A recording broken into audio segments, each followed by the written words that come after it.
Hello everyone, welcome to back my channel. I hope everyone is having a wonderful day. Before starting the video, please go ahead and hit the subscribe button. At Crimson Lights, Kyle spots Nate entering and wonders if he's in for a bruise-up. Nate tells him they are both victims of Audra Charles, but Claire has been the biggest victim in this mess. Sitting, Kyle quizzes him about Holden. Not a fan, Nate admits. He seems like bad news and bad vibes, but he's sure Claire wouldn't fall for his phony charms. Kyle complains about Holden taking advantage of Claire's vulnerable state. That sounds about right to Nate, who wouldn't be surprised if Audra were with Holden now.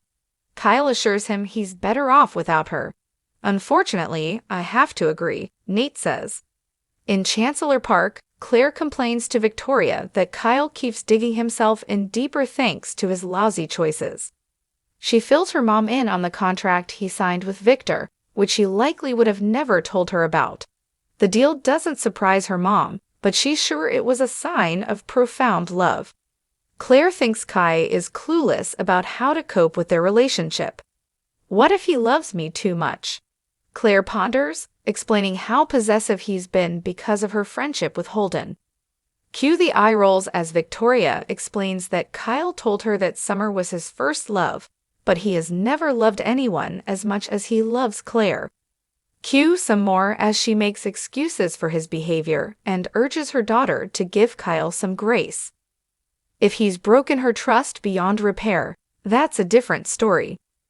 Victoria and Claire enter Crimson Lights, spot Nate and Kyle, and the blonde bluntly asks if the men are bonding over Audra and talking about Holden. Victoria and Nate discuss their grief, and he tells them that having Amy stay with him has helped. She wrote a sympathy card for them. As he leaves for work, Victoria exits with him to get the card.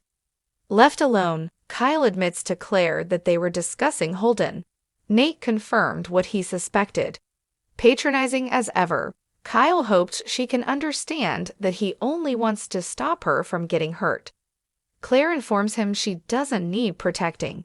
Failing to read the room, Kyle says he's sure Holden is only out for a good time at her expense. Claire thinks they need to focus on how Kyle keeps making things worse. His voice cracking, he tells her how terrified he is that he's screwed things up. Can't we hit the reset button and start over? He asks. On the Kane train, he assures Amanda that handing the software off to Billy is the right move. He can keep his hands clean while secretly controlling what Billy can actually do with the AI. They discuss his kids. He's surprised he hasn't yet won them over. Ashby asks Amanda how close she is to Lily now. Amanda says they tolerate each other.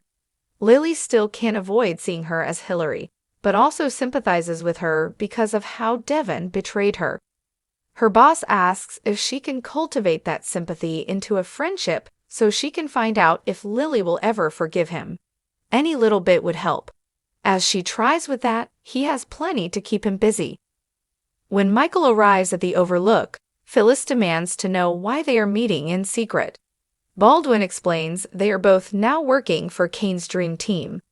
She congratulates herself on guessing this would happen, but wonders why Ashby needs him when he has Amanda. Has he been hired for the same skills he used for Victor? Phyllis bets he has a whole repertoire of tricks. Michael hopes they can reconnect if they work together.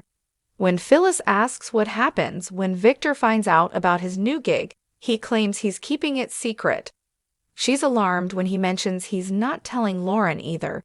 They debate whether it's better that way. Michael claims he's doing it to protect his wife and give her plausible deniability.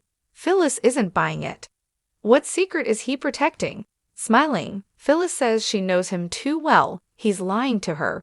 Michael insists he just wants peace between them.